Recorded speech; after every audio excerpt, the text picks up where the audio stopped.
अब जो है सो हम ले लेते हैं मौर्योत्तर वंश, जिसमें सबसे पहले जो आता है वो आता है शुंग वंश। शुंग वंश की स्थापना पुष्यमित्र शुंग ने की। पुष्यमित्र शुंग वैदिक धर्म की पुनः प्रतिष्ठा की उसके राजपुरोहित पतंजलि थे। पुष्यमित्र का उत्तराधिकारी अग्निमित्र कालिदास के नाटक का मालविकाग्निमित्र का नायक था। इस वंश का अंतिम शासक जो था देवभूति था। देवभूति और उसके बाद देवभूति के जो है सो हटाने के बाद वसुदेव, इसने कण्व वंश की स्थापना की। और इस वंश का अंतिम शासक जो था वो जो था सो सुशर्मा हुआ। उसके बाद सातवाहन का जो है सो आता है। सातवाहन वंश की स्थापना सिमुक ने की। सातवाहनों की जो राजधानी थी वो प्रतिष्ठानपुर थी। इसके जो सबसे प्रमुख राजा थे उनका नाम था गौतमी पुत्र सातकर्णी। इस वंश का सबसे महानतम शासक था।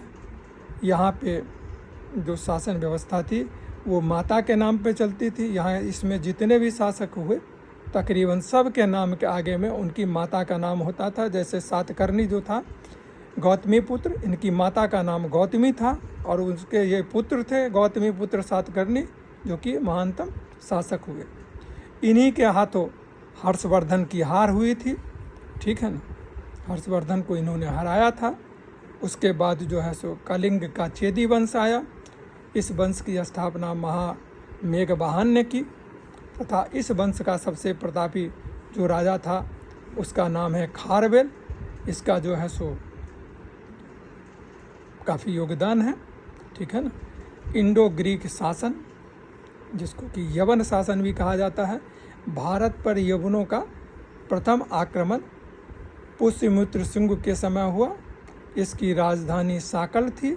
सबसे प्रसिद्ध इंडो ग्रीक जो शासक हुए उनका नाम मिनांडर था। भारतीय बौद्ध साहित्य में इसे मिलिंद कहा गया है। और मिनांडर ने बौद्ध भिक्षु नागसेन से बौद्ध धर्म की दीक्षा ली। प्रसिद्ध बौद्ध ग्रंथ मिलिन्नपन्नु में नागसेन व मिलिंद के दार्शनिक वार्ता का दर्शन है। उसके बाद जो वंश आया उसको कहते हैं शक वंश। यूनानियों के बाद शक भारत आए और शकों की 5 शाखाएं थी। माउस भारत में प्रथम शक शासक था। रुद्रदामन सबसे प्रतापी शक शासक था।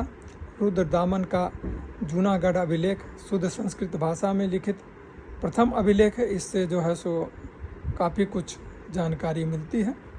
तो ये जो था सो मौर्योत्तर वंश के बारे में था।